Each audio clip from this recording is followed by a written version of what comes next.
Hello everyone at welcome po sa ating channel. This is Coach Jarrett, mga kababayan. Good morning, good afternoon, good evening, wherever you are in God's green earth.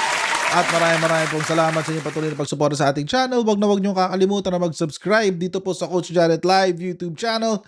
And pa-follow po tayo sa ating Facebook page, Tambayan ng mga Cocheros. And meron din po tayong dalawa pa na social media accounts no, na pinapalabas yung ating mga replays ng radio show na Pinasabat with Coach Jarrett. Makikita niyo rin po yan sa Facebook and sa YouTube. At mapapanood niyo naman po ng live ang Pinasabat, mga kababayan, sa Radyo Pilipinas, Radyo Publico, 738 sa AM band. Also, meron din yan sa TV Plus, Channel 3 at Channel 45 to 49 naman sa GMA For The Box. Ayan. So, mga kababayan, pag-usapan ngayon natin itong bagong development. Development po ito sa kaso ni Rodante Marcoleta, mga kababayan. Bakit? Kasi nga ho, mga kababayan, ito ho nakaraan, alam naman natin na umamin si Rodante Marcoleta na siya ay nagsinungaling. Nagsinungaling ho siya, guys. Nagsinungaling ho siya sa kanyang Statement of Contributions and Expenditures, mga kababayan. Ngayon, mga kababayan, yan po ay isang election offense. Okay, yan po ay isang kasong kriminal, mga kababayan. Kasi papakita ko lang uli sa inyo yung ating batas tungkol po sa Omnibus Election Code. Nakasulat po kasi dito, mga kababayan, ayan, na dapat daw ang mga kandidato ay nagsusumite ng Statement of Contributions and Expenditures. At dapat, mga kababayan, ang laman daw nito ay full, true, and itemized statement of all contributions and expenditures in connection with the election. So, ibig sabihin, mga kababayan, tuwing election po, lahat po ng kandidato sa election ay nagsusumite ng kanilang SOSE o Statement of Contributions and Expenditures. Ang laman po nitong SOSE ay ang kanilang mga tinanggap na donasyon at ang kanilang mga ginastos. Ayun. At kaya po merong ganito ay dahil para ma-check po ng COMELEC kung ikaw ba ay gumastos ng meron ho kasi mga prohibited expenditures. Oo, so ibig sabihin, at saka prohibited na contributions. Ibig sabihin, hindi ka pwedeng tumanggap ng donasyon sa mga, let's say, contractor. Ayan. Hindi ka pwedeng contractor with existing contracts with the government. Yan, bawal yan. O, bawal tumanggap ng donasyon galing sa isang politiko. Ayan. Mga ganyan.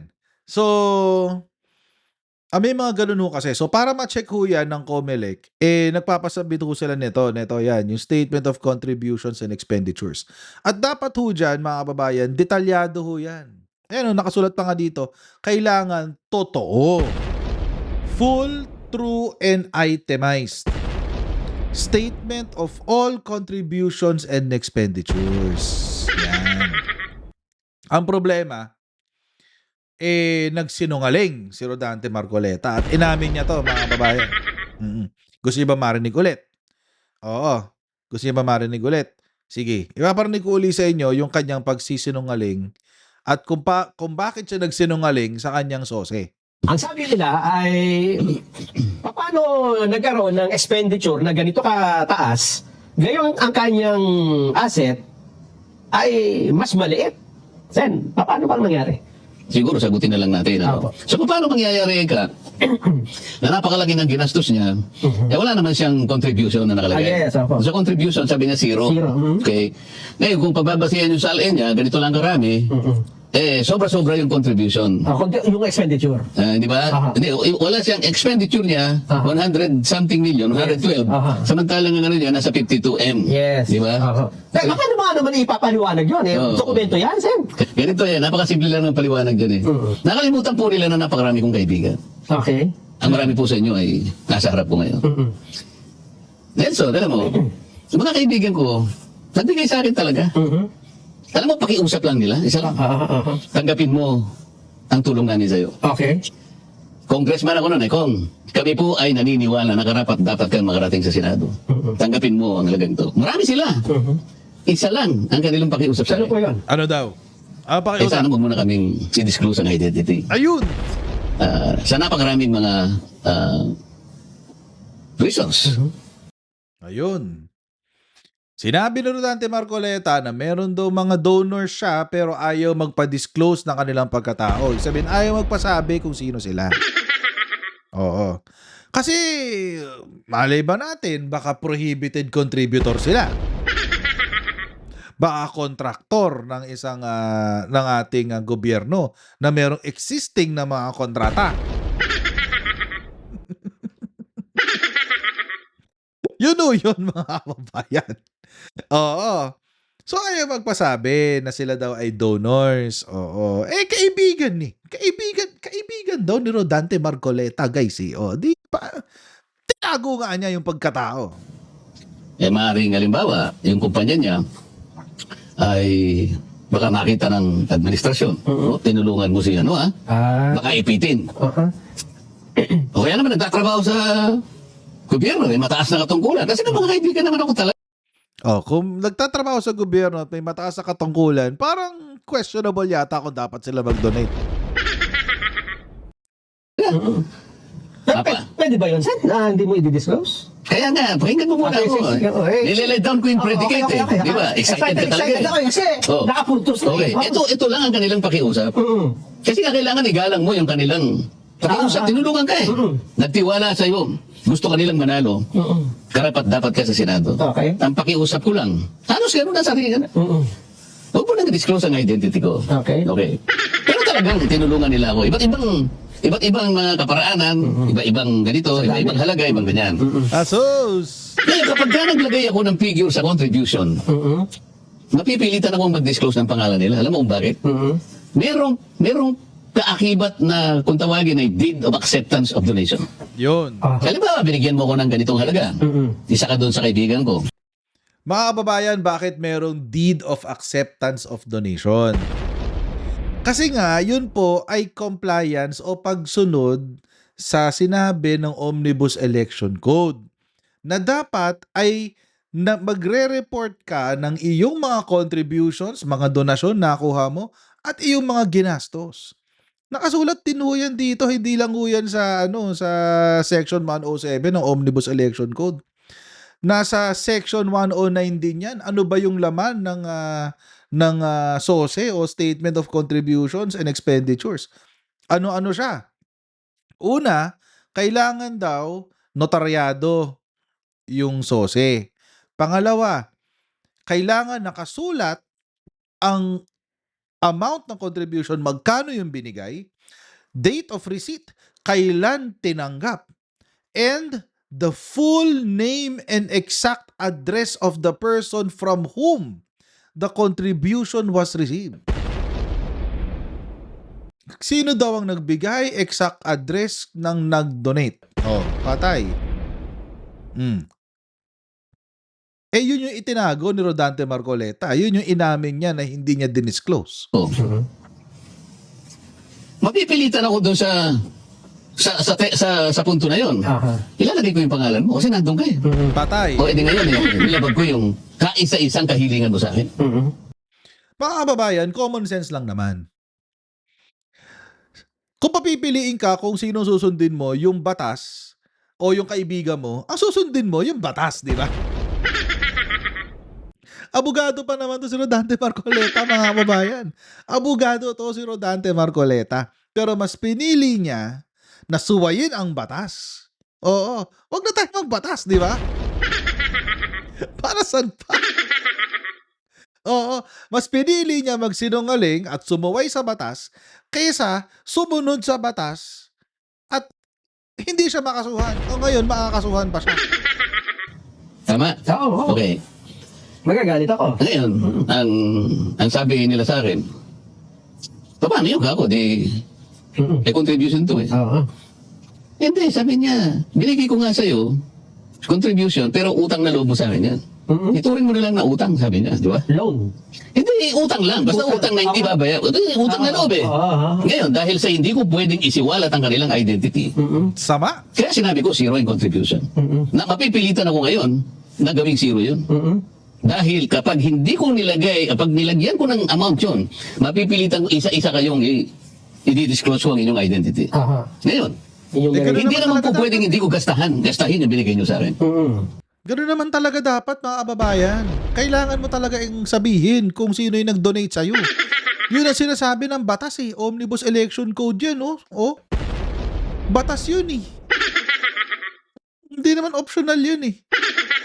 Hindi naman nakasulat sa batas na merong mga pagkakataon na pwede mong hindi sabihin kung sino yung nag-contribute sa'yo, kung sino nag-donate sa'yo. Malinaw eh. Malinaw na malinaw kasi, mga kababayan. Ayan o, basahin nyo to. I-post nyo tong video na to. Kung gusto nyo basahin, i-post nyo tong video na to. Basahin nyo ngayon. Wala hong nakasulat dyan, mga kababayan, na magsasabi na pwedeng optional. Oo. Ayan o. Oh. Ayan. Basahin nyo. Kayo na mismo magbasa, mga kababayan. Pa kung duda kayo sa sinasabi. Ayan, napakalinaw kasi. Tuloy. Kasi yung iba, magkakakilala kayo eh. Sa halimbawa, ang nilagay kong gastos ko ron, 5 million, sabi ko. Nakukwenta nila eh. Aba, tinago ni Kong Dante. Tingnan mo nga naman ang buhay, ano. Nanalo na, kumita pa. Sayo ko naman yun. Kasi pinagtiwala nila sa akin yun. At saka Kailangan gastahin ko yun. Kailangan talagang expense. Hindi pwedeng hindi ko gastahin sapagat binigay nila sa akin yun. Sapagat gusto nilang manalo ako. Nitiwala sila sa akin. Pinagtiwalaan nila ako. Okay. Meron mong batas, Nelson? Na magsasabi, pipilitin ko sila ni-disclose. Bigyan mo ako ng batas. Walang batas na magsasabi na pipilitin mo sila. Pero bilang kandidato, ikaw yung mapipilitan. Oo. Mga kababayan, walang batas na magsasabi na pwede mong pilitin yung nag-donate na sabihin kung sino siya. Pero bilang kandidato, si Rodante Marcoleta, siya dapat ang naglalagay ng pangalan. Siya yung napipilit. Oo. Ay, nako. So dahil may ganyang issue ngayon, mga kababayan, ito pong sabi ng COMELEC. Ito ang sabi ng COMELEC. COMELEC to ask Marcoleta to explain SOSE misdeclaration. Ayan na, mga kababayan. Umakto na ang COMELEC. Anong sabi? The Commission on Elections will be asking Senator Rodante Marcoleta to explain the supposed inconsistency in his statement of contributions and expenditures for the May 2025 polls. According to COMELEC Chairperson George Garcia, they will issue a show cause order to the lawmaker to give him a chance to explain his side. Ayan. Sa COMELEC ka na naman magpaliwanag, Rodante Marcoleta. Panoorin natin kung ano yung sinabi ni COMELEC Chairman George Erwin Garcia. Baka akala hindi kami umaaksyon. So para po magkaroon din ng venue, ang lahat makapagpaliwanag at the same time, ang COMELEC din, matingnan natin talaga yung mga dokumento, mag-i-issue rin kami ng show cause order. Pagpapaliwanagin ng Commission on Elections o COMELEC si Senator Rodante Marcoleta sa issue hinggil sa kanyang Statement of Contributions and Expenditures o SOSE noong patay. 2025 midterm elections.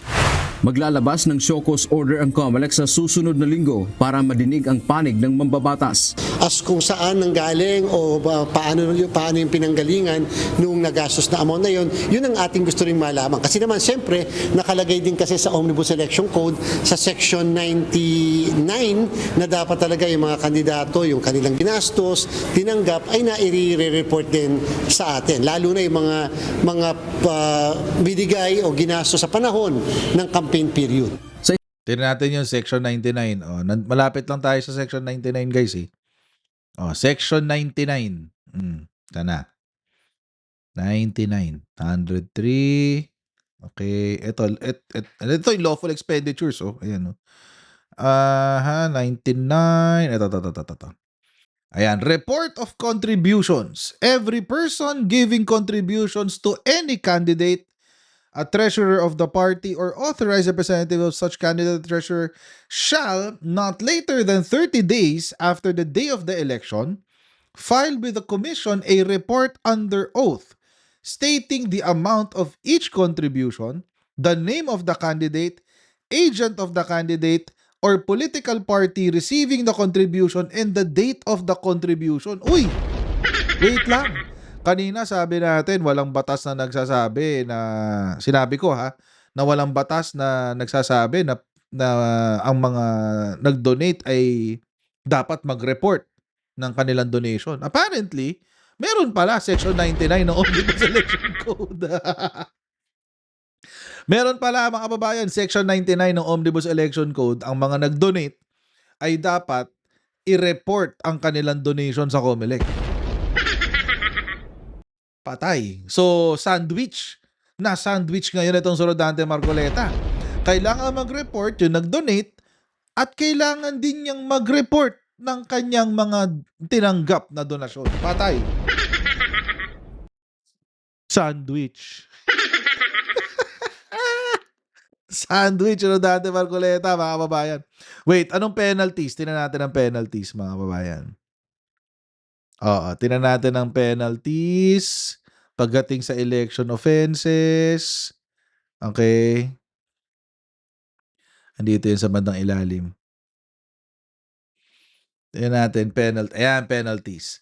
Ayan. Ano daw ang kaparusahan ng mga taong magva-violate dito sa Omnibus Election Code, Section 264, penalties.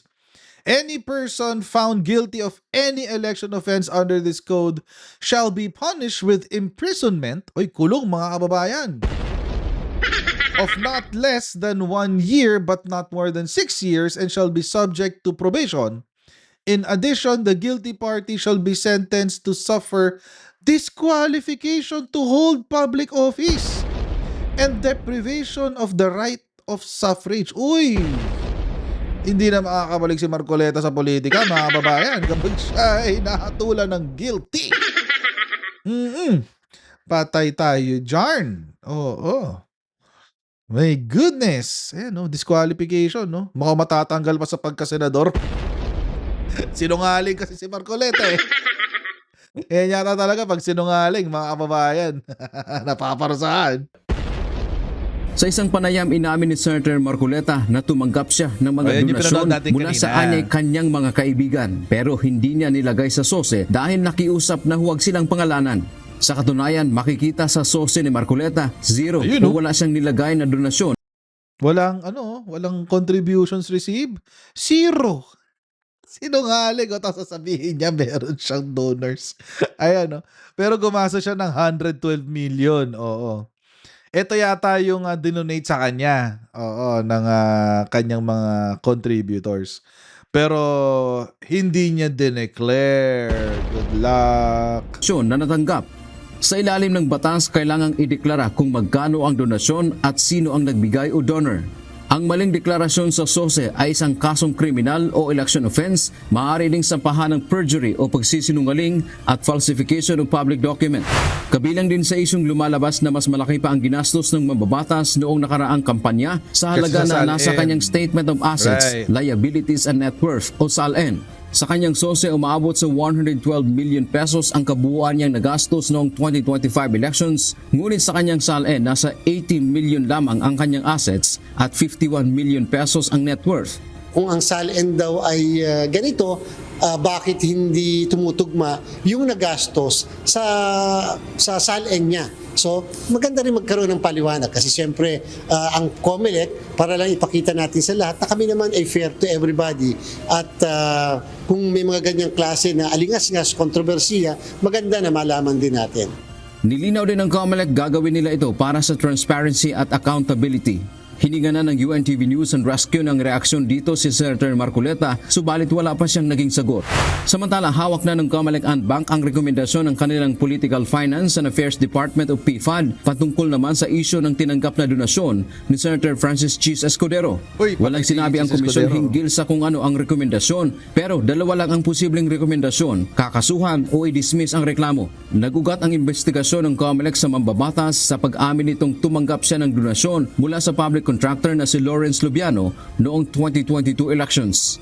Kung binigyan namin ng pagkakataon yung PFAD na makagawa ng kanilang recommendation for 2 weeks, kahit man lang paano, yung mga miyembro man lang ng komisyon, mabigyan din ng pagkakataon, ma-review rin yung kanilang recommendations. Kung sakaling magdesisyon ng Comelec and Bank na dapat kasuhan si Senator Cheese, ang kanilang law department ang magsasagawa ng preliminary investigation hinggil Okay. dito. Dante Amento, UNTV, Ayun. News and Pero dahil ang topic, wag mo na, dahil topic natin si Marcoleta, siya dapat yung ano dito eh. Pag-usapan natin, guys. donasyon mula Ayan. Ayan yung statement niya eh. Mga kaibigan ko, nagbigay sa akin talaga. Alam mo, pakiusap lang nila, tanggapin mo ang tulong namin sa'yo. Oo, yun. Patay. Talk about self-incrimination. Olats eh. So ayun na nga mga kababayan. So hihingi na ng paliwanag ang Comelec kay Rodante Marcoleta. Hihingi ng detalye kung bakit hindi siya nag-declare ng maayos. At malalaman natin ngayon ang kwento. Oo. Pero kung pagbabasihan lamang natin ang plain reading ng batas, mukhang may violation talaga itong si Rodante Marcoleta. At meron siyang pagbabayaran sa ating Omnibus Election Code. For sure guys, for sure. No joke, no joke. So mga babayan, hanggang dito lang po muna tayo for today's video. Please don't forget to like, share, and subscribe. God bless you and see you in our next live stream, guys. Bye everyone! See you!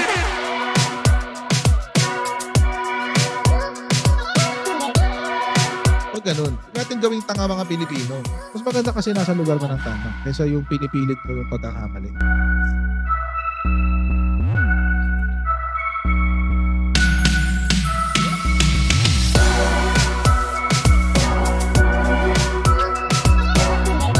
Are they willing to go that far? Hindi nakakalimutan ng Pilipino yan hanggat di nasasagot. Sino ngayon nagsasabi ng totoo?